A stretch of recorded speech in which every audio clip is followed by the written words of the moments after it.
We'll go. Hi, everybody.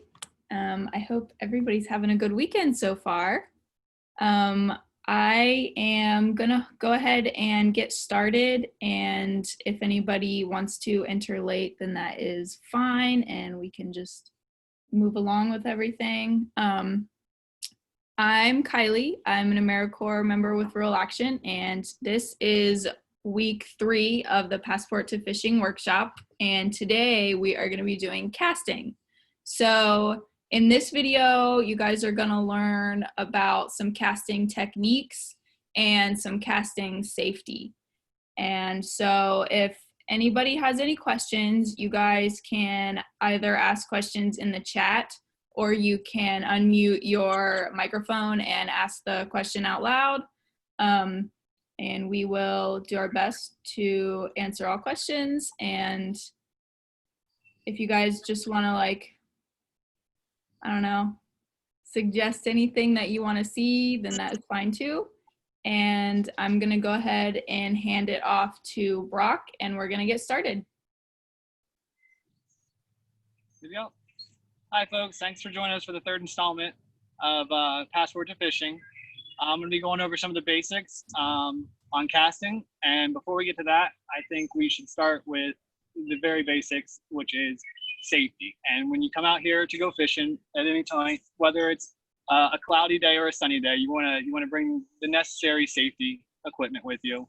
Obviously, your fishing gear and tackle, but you're going to want to start with the most basics, which is a good hat, like you got here. I chose a ball cap today because it's not too sunny out, but you can choose any hat just to keep the sun out of your eyes and off your neck.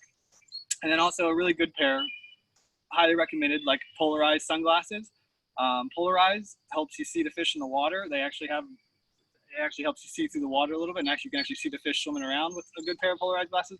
But it also protects your eyes from the sun, and it protects your eyes from any stray fishing line. If you're fishing with a group or your family, it protects your eyes from possibly, no one wants to get hit in the eye with fishing line. And then also the last thing is, if it was a real sunny day out and you're in an exposed spot, you want to bring a nice sunscreen, some type of sunscreen, SPF, whatever it is, whatever your parents recommend, or they'll probably have it already on hand. But because you end up with a nice little tan like this, a nice little sunburn like this if you don't wear the sunscreen. So, but yeah. So after you get all that, your necessary safety equipment, your sunglasses and your hat and your sunscreen on, you're pretty much ready to go. You got to find your fishing pole. And I know last week's installment you guys had with Ricky, you went over how to tie proper knots to put on your sinkers and your bobbers and your hooks and stuff like that. So I won't go too much into that. But what we're going to be covering is the basic safety and procedure around casting. So the first thing you want to do is make sure your line's nice and loose, and you can test this just by pressing the button. You can let it go and let it drop, and just drop. So you make sure your line's nice and smooth moving, and you got to reel in. And I highly recommend, if you haven't fished a lot before in the past, that you use one of these push button cast reels. They're just a lot more efficient. Like, they're a lot easier to use. They have open face reels, but once you start becoming expert fishermen, which all you I'm sure will, you can switch to one of those. But this is the perfect setup for your first time out fishing. They even have smaller poles if you're younger in age. I know I have 2 little boys, and we actually have a smaller fishing pole for them that only comes out to about right here. They love using it. So the main thing we're going to start with is, when you're out fishing, especially with other people and your family and stuff like that, what you want to do is, before you start casting and putting your line in the water, you want to look around and you want to have a nice safety circle is what you want to call it. And basically, a good way to check for this is just real slowly. You can do like a 360 with your pole, maybe, kind of, and just see, make sure you're not touching anything or anybody around you. Because when you start casting, this thing's going to start flying and you don't want to hit anybody around. Another thing, part of your safety circle, or your safety circle that you want to look for, is trees up in the air like this. So when you're overhead casting, you don't want to hit these. You want to find a nice clear pathway. I got one right here, right between the trees, where I can overhead cast out into the water, and it gives me a nice open pathway where I can take the pole back over my head and I can cast it out nice and smooth like that. And that's what we're going to work on first, is your overhead casting. Overhead casting is basically the easiest way, I think, to cast. I think most people start out overhead casting, and I'll go over some other different techniques for casting, but overhead casting is the easiest way to do it, and it's most effective to get a nice toss and get your hook and sinker and bobber out in the water. So first step for this is, like I said, you want to make sure, like I said, you got your safety circle, and you can test it through your pole real slowly. Don't swing around like a tornado or anything. You know, you don't want to hit anybody. Make sure you got plenty of room around.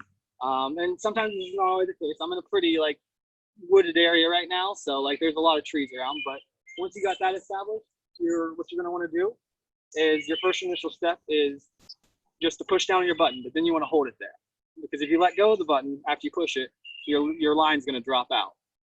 It's gonna go out. So you gotta time it, and you can practice this at home. You don't have to be at the river or the creek or anything. You can practice this in your yard. You all, like just like I have here. I have no hooks or anything on here. I just have a few sinkers, and at the very end, I have a bobber. And that's just giving me the weight to get the line out there. I don't have any hooks today because we're not actually just trying to catch any fish. I would, not that it's not fun. I don't want to do that for the video. But keep your finger on the button here and hold it down, and don't let go of it until you halfway in between your casts. You want to get your pole back over your head, make sure everything's clear, and when you swing it out, that's when you want to release your button, when you get to your very end of your cast. So I'll give it a first go, and you guys can see how it goes. Hopefully I don't mess this up. And you want to cast it out, and just like that. I got probably about, I don't know, 30 feet out into the water there with that first cast, and you, with a bobber and a hook, you might just let it set out there, and then you can start reeling it back in. Now, this technique works best because usually when you're in a big group or you're with your family, sometimes you can't have a really good spacing. Sometimes you might have people next to you or fishing. So that's where overhead casting is really, really helpful, because you can cast straight out.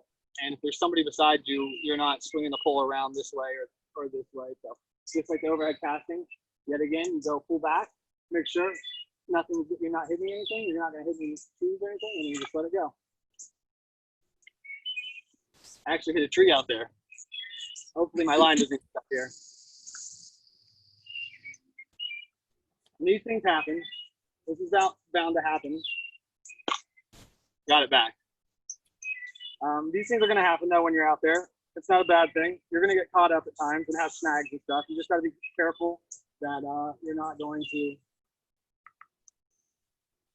keep everyone around you and yourself safe. That's the most important thing. And now I'm on a log down here. Well, this is unforeseen. I apologize. Unforeseen things always happen when you go outside and, well, do anything. Oh, yeah, I got it. We're good now. Yeah, sorry about that. But these things, like Kylie said, unforeseen things are going to happen, and that's part of fishing. Honestly, like when it really boils down to it, like it's a lot of fun. But at times you will have snags and accidents happen. But the main point of this is just to show you all like how not to let those accidents happen, how to avoid those at all costs, how to. Looks like we got a little bit of rain coming down here too right now, so that's kind of nice. So I guess the next step I would go over would be. What's the next thing I should be covering, Kylie? Sorry, I forgot. Can you do like side casting, like show Yes. how to do that? Yep, absolutely. If there's like trees above you or something? Yep, this is a perfect example. So if you look out here, you see all these low branches hanging down right here. And overhead casting is not going to work for these, because if you try to overhead casting, you're going to end up just putting your line straight into the trees, and it's going to get all kind of tangled up. It's a lot easier not to get tangled when I got this bobber on right now, because there's nothing to hook it. But for example, you want to make sure you got your safety circle down, and you got no one. It depends on which hand you're casting with. But what I find the most easy, I'm using my right hand right now, is just swing back to the right side to do a side cast. You don't even have to go so far back. You just have to go back a little ways and make sure that you want to press your button in before you go back and have it held down. And then you're going to pull back, and you're going to look at the path. You're going to keep your eyes out there and see where you want to send the bobber at. And I want to send it underneath all these trees here. I don't want to go into the trees. So I'm going to keep a low angle, and I'm just going to whip my wrist out and let go. And just like that, you got a side cast. And it's very good for directional casting. And this is good also if you see a fish jump maybe in the water somewhere out there, and you want to try to place your hook and your line right where that fish just jumped to have the best chance to catch him. Sometimes overhead casting is not as effective for that because it just kind of sends it out there. But when you directionally cast to the side like this, you have a lot more control over where the bobber is going to go, and you just let it go like that. Now, there's also, depending on which hand you're casting with, you can also do a backhanded cast, which is a little more technical, but it's not that much more. You're just going to reverse the angle. You're going to make sure everything's clear and you got no one around you, and you're just going to take it to the left side if you're using your right hand, and you're going to press your button in, and you're going to do the same thing you did before and try to stay underneath all these trees and keep out there, keep an eye on where you want the bobber to go. Eye on the bobber kind of deal, or eye on the hook, and you just kind of let it go and directionally cast. That's kind of a backhanded cast, which is super effective. So depending on where you're trying to put the bobber, if I want to go out here left in the stream somewhere, if I see a fish jump over there, I use just a normal side cast. But if I want to go out here to the right somewhere, I see a fish over there, I can use a backhanded from the left and send the bobber out that way. Now, one thing that I want to add really quick, guys, you heard when he said that you're going to want, if you see something, you're going to want to put your hook right there where a fish was that you saw. When you're casting, your accuracy is always going to be more important than your distance. Like putting your hook where you want it to go is always way more important than just trying to get it as far out in the pond or the river as you can get it. Because when you're just like trying to fling that thing as far as you can get it, that's when you're more likely to snag something above you or someone near you, or just like, I don't know, like have a problem or something. So seeing where you want to put your hook in the water and just trying to get it right there is always better than just trying to get it as far as you can. That's absolutely true. And another important thing too, is when you're trying to get it out there really far and you're really trying to give it a hard cast, overhanded cast, and you're just trying to put it really far out there, which you don't really need to do, especially when you're on the edge of like the river or the lake or wherever you might be fishing. You don't really have to sling it so far out there because the fish are everywhere in the water. Mm-hmm. And unfortunately, sometimes fish are going to jump out of your range, and you shouldn't be trying to cast, way far out there just because you saw a fish jump. Then they're going to come around you, and they're going to be in your general area. The main important thing too is when you're doing overhead casting, when you come back like this and you're trying to throw it out really hard, you got to remember that you have your line and your hook behind you, right behind you. And I've seen this happen before, more times than I can count, where people try to give it a really hard cast and they got too much line out. So that's another thing I should probably talk about, is how much line you want to have out when you're casting. Mm-hmm. So honestly, like I could probably got about a foot here between the top sinker. If you want to get up closer and show everybody how much space you have, that would be great. Okay, so awesome. I have about a foot here between my bobber and my top sinker, and this would usually be your hook, and your bobber would be up here. So your bobber would be your last thing on the line. And this really depends on how deep you want to fish or how deep you're looking for. So like if you're searching for like catfish or something, or on the bottom, you might add a little bit more room. You might bring it out. The line might come out a little bit more. You might put your bobber up here and your hook down here and give yourself a 1.5 feet or so. Or I've even seen people do like up to 3 feet. But the more room you add between your bobber and your bobber and your hook, the more likely you are, especially when overhead casting, to hook the back of your shirt or the back of your pant leg. You got to be really careful. Like I mentioned the safety circle, and you got to look out for everybody else and hazards around, but you also got to remember you're inside that circle when you're casting, and that's really important to make sure you don't snag yourself with a hook, especially overhead casting. If you want to step over here, maybe I got a little bit more room, I can show where the stream's at. But when you're overhead casting, it's really important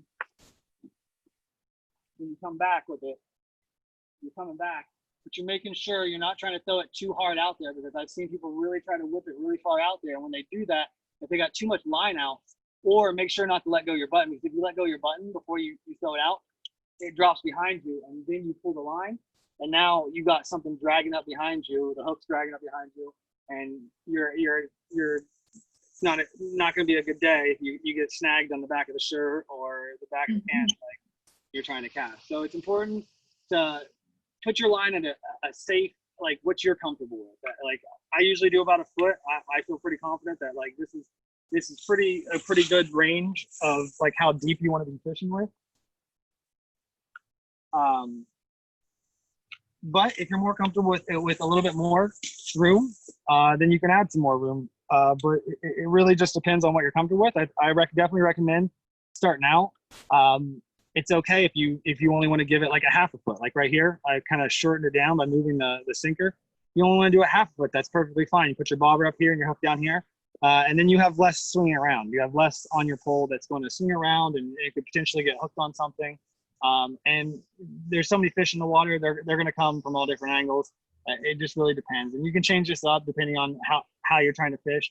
But for safety reasons, like it's best to try to keep a reasonable amount of line hanging off your pole, just as a precaution to yourself and the people around you.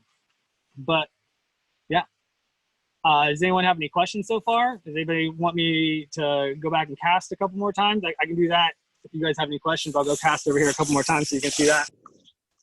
Yeah, if you guys want to see any of the different ways of casting that he did anymore, you can let us know now, or if you have any questions about anything, we can answer that before me or Brock talks about anything else. And another thing is too, Kylie mentioned earlier, like you're not trying to cast too far out there, and with the right setup, you can get it out there really far. I'm not really swinging very hard when I go to cast. Like for instance, if I do a side cast right here, I'm only doing a slight flick. I'm not swinging it really hard. I'm not putting a lot of force in it. I'm just kind of flicking the wrist. It's just a slight flick of just like, and that's all you need. You don't need much because the weight on the end of the line is going to pull it out there and send it where you want it to go. You don't have to like swing this thing around like a sword or something. It's just a simple fishing pole, and the way it works is it's got a lot of force. So like this thing bends really a lot for when you're pulling fish in, and so when it bends, it gives you a whipping action. So that whipping action gives you all the force you need. That's why you don't have to. If it was just a straight stick and it didn't bend like this, you probably have to cast it a lot harder to get to where you want to go. But because it is a fishing pole and it's made out of fiberglass like this, it has some nice flexibility and it has a lot of force when it whips out. So you really just have to give it a slight flick of the wrist and you get it out there. No problem. But yeah, I'll keep casting. If you guys have any questions, feel free to put them in chat, and Kylie will address them, and she can either answer them for you, or I can address them. Or if you want to see me do something else, I can.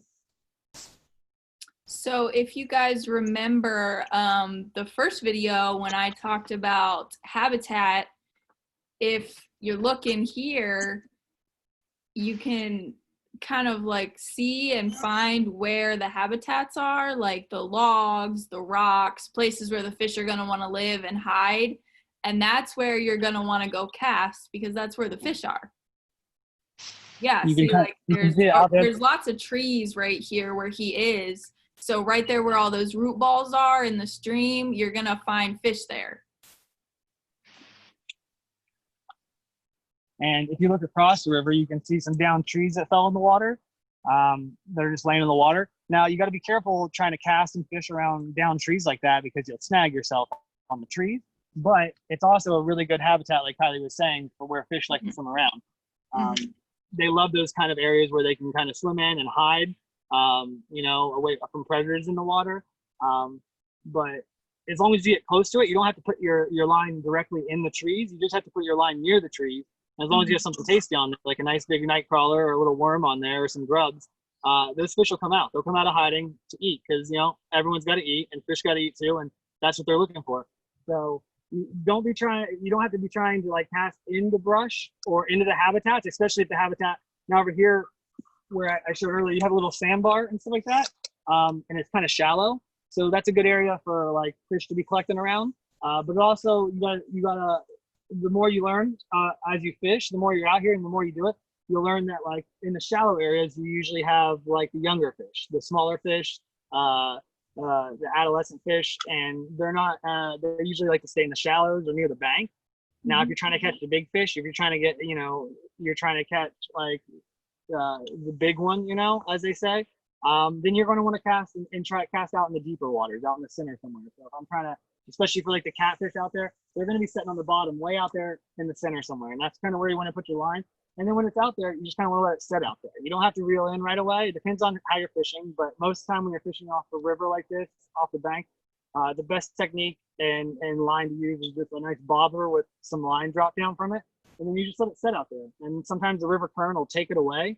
And if the river current takes it away or it looks like it's going to get snagged up, that's when you can start reeling in.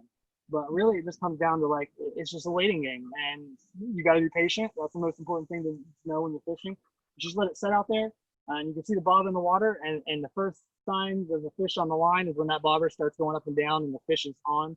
And that's when you can start reeling in. And that's when you want to start pulling up and trying to reel the fish in. But we're just going over casting today. I'm sure future installments, if you guys come back for it, we're going to be probably covering like proper reeling techniques and proper techniques for catching the fish. I would have to defer to Kylie on that. I'm not really sure what's upcoming, what modules are upcoming. Yeah, so if you guys remember the first video that I did when I had Frank the fish with me, I showed you guys how to hold your fish after you catch it. And I showed you guys how to take it off the hook and stuff. So if you need to refer back to that at any time, that video is on the Rural Action Environmental Education YouTube channel. And if you guys ever need access to the recorded videos, you can always shoot me an email and I can send you the direct link. And one more thing that I wanted to ask you guys.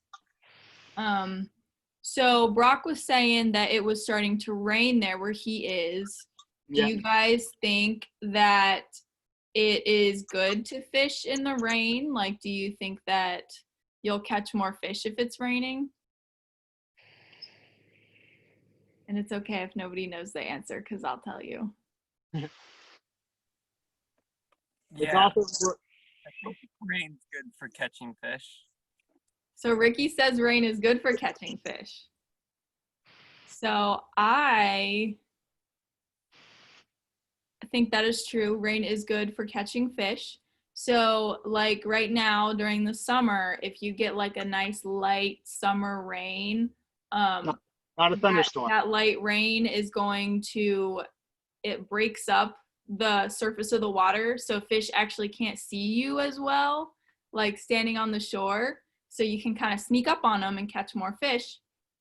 And also, if you're going to go fishing right before it storms, that can also be good because the changing pressure before it storms makes the fish want to eat more. And I don't know why. I don't know the science behind that.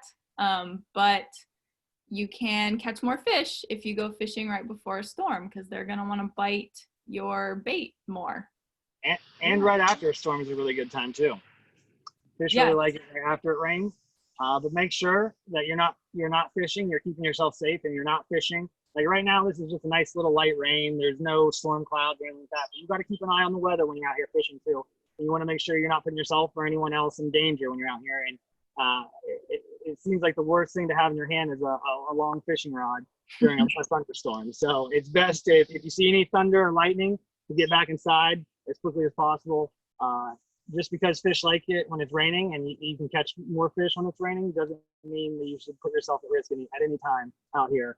And especially if it's raining really hard, it's just not good to be soaking wet either when you're out here fishing. Like right now, we're under some canopy. It's not raining too hard. We're not getting hardly wet at all. But it really just depends on what you're comfortable with. But definitely don't put yourself in danger out here trying to fish during storms, thunderstorms, or downpours. Or depending on where you're at, watch out for, like we don't really have it so bad in this area, but different areas within the country, they have flash flooding and stuff like that can occur. Even with small raining out in the Midwest, you can have flash flooding that can occur within 30 minutes, and a river, the little stream that you were fishing in turns into a deluge of water, like a wall of water coming down the river. So you got to make sure you're aware of your surroundings and you've done the research into the area that you're going fishing. That's really important. Also do some research before you go out fishing. I'm just in the river behind my house. This is a little Hocking River.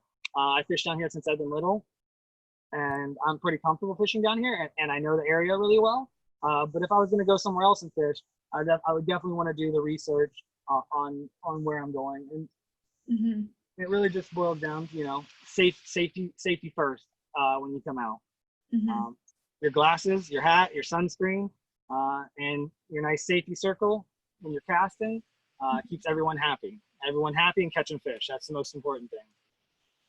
Yeah, absolutely. So if you guys have any questions or anything, you guys can go ahead and ask them. I am going to really quickly, before we wrap up, give an update on things. So next week is the final video in the workshop series, and that one is going to be on local information and regulations, and we're going to focus on the whole state of Ohio.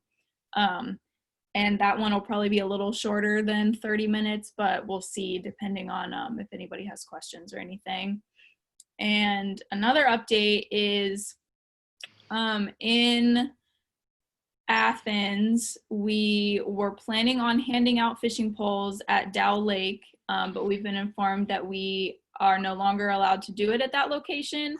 So both the location of the Athens pole distribution and the Tusk County pole distribution will be shared with everyone registered for any of the videos this week.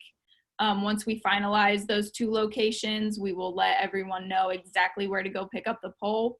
And all you're gonna have to do is go show up, and your pole is gonna have your name on it, and you just pick it up and leave.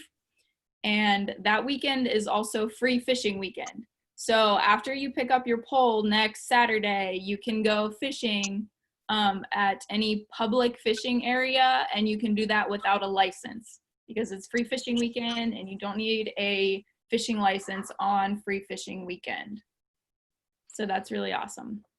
And if you guys have any questions about anything like the pole pickups or anything else that you would be interested in receiving with your pole, we're trying to get everybody a booklet of the state of Ohio fishing regulations for the year 2020 and 2021. So hopefully we get those out to everybody that wants a pole too.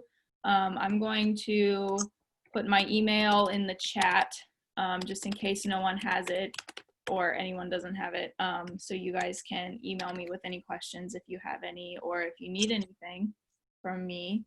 And other than that, I think we are good to go. So if you guys have any final questions or anything, you can ask them. And if not, I hope everyone has a great weekend. Thank you for joining, and I hope to see you all next Saturday. Hey, thank you, everyone. I appreciate you tuning in. Make Yeah, sure you get thanks, the Brock. fishing poles. Yeah, thank you guys. Bye. Bye.